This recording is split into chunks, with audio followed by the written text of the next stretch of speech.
அம்புலிமாமா மகாபாரதம் 34ஆம் பகுதி. கர்ணனின் திக்விஜயம். உயிர் தப்பி ஒரு கண் மட்டும் போனதைப் போல ஆகி துரியோதனன் தன் சுற்றத்தார் அனைவரையும் சந்தித்து தாங்க முடியாத அவமானத்தால் தளர்ந்து அஸ்தினாபுரத்திற்கு பயணமாகி வழியில் ஒரு குளம் இருந்த இடத்தில் தங்கினான். போர்க்களத்தில் இருந்து தப்பியோடிய கர்ணன் அந்த தங்குமிடத்தில் மீண்டும் துரியோதனனை சென்றடைந்து நடந்த நிகழ்வை அறியாமல், துரியோதனா, உன் வீரம் எத்தகையது எனச் சொல்வது? அந்த கந்தர்வர்களை வென்று வீட்டிற்கு திரும்பி செல்கிறாயா? அவர்கள் கொடியவர்கள். அவர்களை தாங்க முடியாமல் நான் விகர்ணனின் தேரில் தப்பியோடி இவ்வளவு நேரமும் எங்கேயோ மறைந்திருந்து இப்போதுதான் வருகிறேன். உன்னைப் போன்ற ஒரு வீரன் உலகத்தில் வேறொருவன் இருக்க மாட்டான் என்றான் உற்சாகமாக. கர்ணன் இவ்வாறு பாராட்டியவுடன் துரியோதனனுக்கு துக்கம் நிற்கவில்லை. அவன் நடுங்கும் குரலுடன் நடந்ததை கர்ணனிடம் கூறி, நான் போரில் வென்றிருந்தாலும் புகழ் கிடைத்திருக்கும், இறந்திருந்தாலும் வீரசுவர்க்கம் கிடைத்திருக்கும், இரண்டும் நடக்கவில்லை. இரண்டும் கெட்டான் ஆகிவிட்டேன். இந்த அவமானத்தை சுமந்து கொண்டு அஸ்தினாபுரத்திற்கு திரும்பிச் செல்ல முடியாது. என் தந்தைக்கும் துரோணர், கிருபர், அசுவத்தாமன் ஆகியோருக்கும் என் முகத்தை காட்ட முடியாது. அவர்களிடம் நடந்ததை சொல்ல முடியாது. எனக்கு வாழ்க்கையின் மீதே வெறுப்பு வந்துவிட்டது. இறந்து விடுவேன். நான் இங்கேயே பிராயோபவேசம் செய்வேன். நீங்கள் அனைவரும் அஸ்தினாபுரத்திற்கு செல்லுங்கள். துச்சாதனனுக்கு பட்டாபிஷேகம் செய்து நீங்கள் அனைவரும் இருந்து ராஜ்யத்தை ஆளுங்கள் என்று தம்பியை கட்டிக்கொண்டான். இருவரும் அழுதனர். கர்ணன் அவர்களின் அழுகையைக் கண்டு எரிச்சலடைந்து, நீங்கள் இருவரும் எதற்காக புலம்புகிறீர்கள்? அழுதபடியே இருந்தால் மேலும் அழுகைதான் வருமே தவிர மன அமைதி வராது. பாண்டவர்கள் உன்னை விடுவித்தார்கள் என்று நீ ஏன் குமுறுகிறாய்? உன் குடிமக்களாக அவர்கள் உனக்கு சேவை செய்வது அவர்களின் தர்மம். இதில் அவமானம் என்ன இருக்கிறது? இறந்து விடுவேன் என்கிறாய். இந்த வார்த்தை உன் சிற்றரசர்களுக்கு தெரிந்தால் உன்னை பயந்தவனாக எண்ணிவிடுவார்கள். பாண்டவர்களுக்கு உள்ளதை எல்லாம் நீ பறித்து கொண்டபோது அவர்கள் பிராயோபவேசம் செய்தார்களா? இது போன்ற முட்டாள்தனமான எண்ணங்களை கைவிடு என்றான். உடனே சகுனி, நான் உனக்குச் சூதாட்டத்தில் பாண்டவர்களின் அனைத்தையும் வென்று கொடுத்ததை அனுபவிக்காமல் பிராயோபவேசம் செய்வேன் என்கிறாயே, இது என்ன என்றான். எவருடைய வார்த்தைகளும் துரியோதனனின் செவியில் ஏறவில்லை. அவன் தர்ப்பைகளை பரப்பி நாராடை அணிந்து பிராயோபவேசம் செய்தான். தேவர்களிடம் தோற்று பாதாளத்தில் தங்குமிடம் அமைத்துக் கொண்ட தானவர்களுக்கு துரியோதனனின் பிராயோபவேச தீட்சை பற்றி தெரியவந்தது. அவர்கள் துரியோதனனை தங்களிடம் வரவழைப்பதற்காக நெருப்பை வளர்த்து அதர்வவேத மந்திரங்களை படித்துக்கொண்டு பாலை ஆகதியாக அர்ப்பணித்து ஹோமம் செய்தார்கள். அப்போது அந்த நெருப்பிலிருந்து கிருத்தியை என்ற ஒரு சக்தி கொட்டாவி விட்டபடியே எழுந்து வந்து தானவர்களின் முன் நின்று, என்னால் என்ன செய்ய வேண்டும் என்று கேட்டாள். பூலோகத்தில் துரியோதனன் பிராயோபவேசம் செய்திருக்கிறான். அவனை இந்த பாதாளத்திற்கு கொண்டு வா என்று தானவர்கள் கிருத்தியிடம் கூறினார்கள். கிருத்தியை துரியோதனனை பாதாள லோகத்திற்கு கொண்டு வந்தாள். தானவர்கள் அந்த இரவு முழுவதும் துரியோதனனை தங்கள் நடுவில் வைத்துக் கொண்டு கதைகள் பேசி, உன் சிற்றரசர்கள் மாவீரர்கள், நீ உத்தம சத்திரியன், சத்திரிய தர்மத்தை விட்டுவிட்டு பிராயோபவேசம் செய்தாயே, இது என்ன? இதனால் உனக்கு தற்கொலை செய்து கொண்ட பாவம் தவிர வேறொன்றும் கிடைக்காது. இன்பமும் புகழும் கூட கிடைக்காது. உன் எதிரிகள் மட்டுமே மகிழ்வார்கள். உண்மையைச் சொல்கிறோம் கேள். ஈசுவரனின் வரத்தை பெற்று வைரத்திற்கு நிகரான உன் உடலின் மேல்பாகத்தையும் லோகமாதாவின் வரத்தை பெற்று அழகான உன் உடலின் கீழ்ப்பாகத்தையும் நாங்களே படைத்தோம். நீ சாதாரண மனிதன் இல்லை, தேவதாமூர்த்தி ஆவாய்.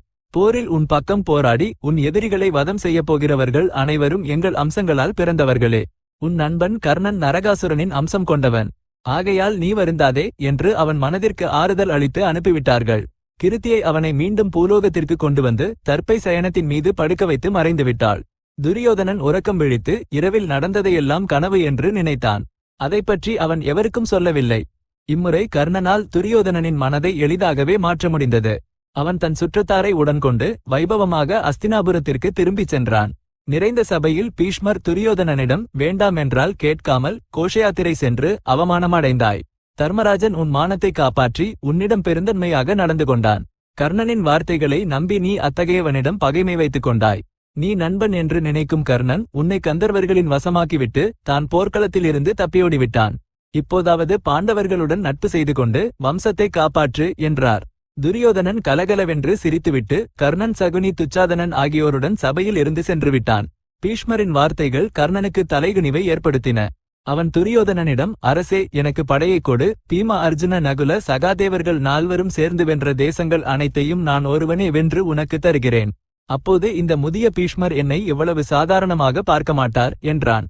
துரியோதனன் சம்மதித்தான். கர்ணன் படையுடன் புறப்பட்டு முதலாவதாக துருபதனை தோற்கடித்து கப்பம் பெற்றுக் கொண்டான். பின்பு அவன் வடக்கே சென்று அங்க, வங்க, கலிங்க, மகத, மத்ஸ்ய, கோசல முதலான தேசங்களின் அரசர்களை தோற்கடித்து அனைவரிடமும் கப்பங்களை பெற்றுக்கொண்டான். பின்பு கர்ணன் தெற்கு நோக்கி ஜைத்திர யாத்திரை செய்து பல அரசர்களை தோற்கடித்தான். குண்டின நகர அரசனான ருக்மி போன்றவர்கள் கர்ணனுடன் போர் செய்யாமல் நண்பர்களானார்கள். இவ்வாறு திக்விஜயம் செய்து அளவற்ற செல்வத்துடன் கர்ணன் சிறிது காலத்திற்கு பிறகு அஸ்தினாபுரத்திற்கு திரும்பி வந்தான்.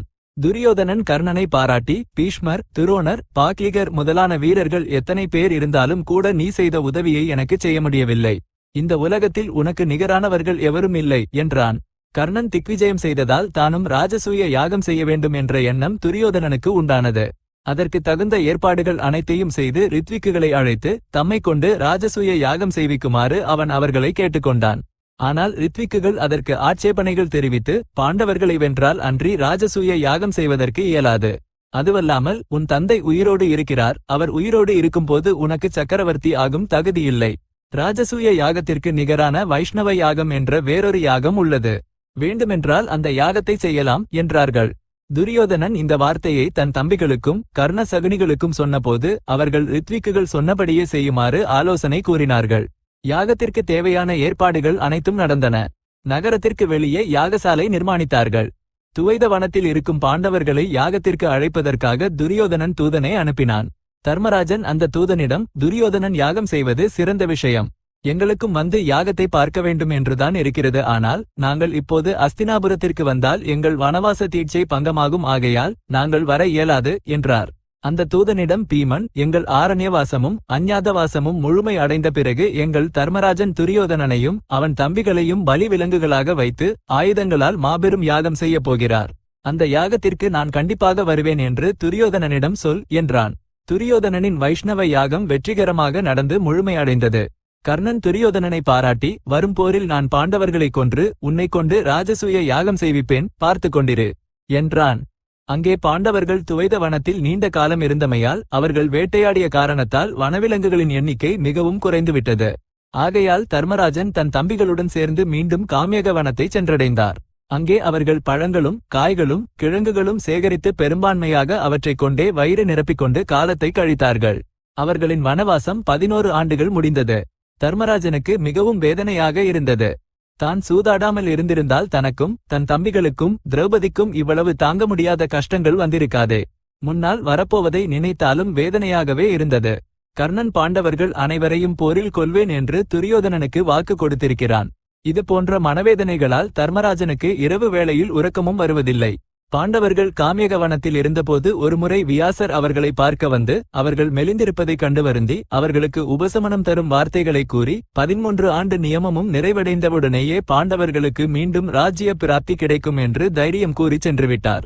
பாண்டவர்கள் இவ்வாறு ஆரண்யத்தில் தவித்துக் கொண்டிருக்கையில் துரியோதனனும் கர்ணனும் சகுனியும் அவர்களை எவ்வாறு துன்பங்களுக்கு ஆளாக்கலாம் என்று யோசனைகள் செய்து வந்தார்கள். அந்த நேரத்தில் துர்வாச மாமுனிவர் தன் 10,000 சீடர்களுடன் அஸ்தினாபுரத்திற்கு வந்தார். துர்வாசர் மகா கோபக்காரர். அவருக்கு செய்யப்படும் ஆதித்யத்தில் சிறிதளவு குறை வந்தாலும் சபித்து விடுவார். ஆகையால் துரியோதனனும் அவன் தம்பிகளும் அந்த முனிவருக்கு மிகவும் பக்தி சிரத்தைகளுடன் சேவைகள் செய்து பணிவு கீழ்ப்படிதல்களுடன் நடந்து கொண்டார்கள். துரியோதனனுக்கு துர்வாசர் பலவகையான சோதனைகளை வைத்தார். அரசே, எனக்கு பசியாக இருக்கிறது, விரைவாக உணவை தயார் செய்வி, நீராடிவிட்டு வருகிறேன் என்று துர்வாசர் சென்றுவிட்டு எவ்வளவு நேரமானாலும் வருபவர் இல்லை. தாமதமாக வந்து பசி இல்லை என்பார். ஒருமுறை நள்ளிரவு வேளையில் எழுந்து எங்கள் அனைவருக்கும் பசியாக இருக்கிறது என்பார். உணவை பரிமாறிய பின் பசி இல்லை என்பார். ஒவ்வொரு முறை இது என்ன உணவு என்று திட்டிவிட்டு உண்பதை நிறுத்திவிடுவார்.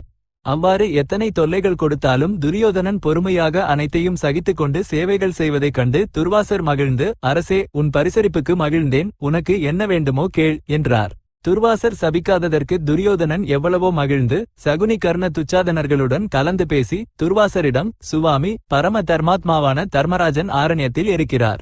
அவருடன் அவர் தம்பிகளும் மனைவியும் அநேகம் பிராமணர்களும் இருக்கிறார்கள். திரௌபதி அவர்கள் அனைவருக்கும் உணவளித்து தான் உண்டு படுத்து ஓய்வெடுத்துக் கொண்டிருக்கும் நேரத்தில் நீங்கள் உங்கள் சீடர்களுடன் சேர்ந்து அங்கே சென்று ஆதித்யம் கேட்க வேண்டும். இதுவே நான் உங்களிடம் கேட்கும் வரம் என்றான். துர்வாசர் அதற்குச் சம்மதித்து தன் சீடர்களுடன் சேர்ந்து காமியக வனத்திற்கு புறப்பட்டார். துரியோதனனின் மகிழ்ச்சிக்கு அளவில்லை. பாண்டவர்கள் துர்வாசருக்கு கோபத்தை வரவழைத்து அவர் சாபத்திற்கு ஆளாகி நாசமாகிவிடுவார்கள். இத்தனை காலத்திற்கு நம் ஆசை நிறைவேறுகிறது என்று கர்ணன் துரியோதனனிடம் கூறினான். சகுனி துச்சாதனர்கள் மகிழ்ந்தார்கள்.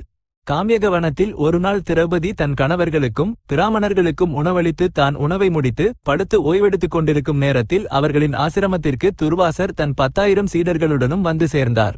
தர்மராஜன் துர்வாசருக்கு எதிர் சென்று நமஸ்காரம் கூறி அர்க்கிய பாத்தியங்களுடன் பூஜித்து அவர் பாதங்களுக்கு நமஸ்கரித்து, மகாத்மாவே, தாங்கள் தங்கள் சீடர்களுடன் சேர்ந்து எங்கள் விருந்தோம்பலை ஏற்றுக்கொள்ள வேண்டும் என்றார்.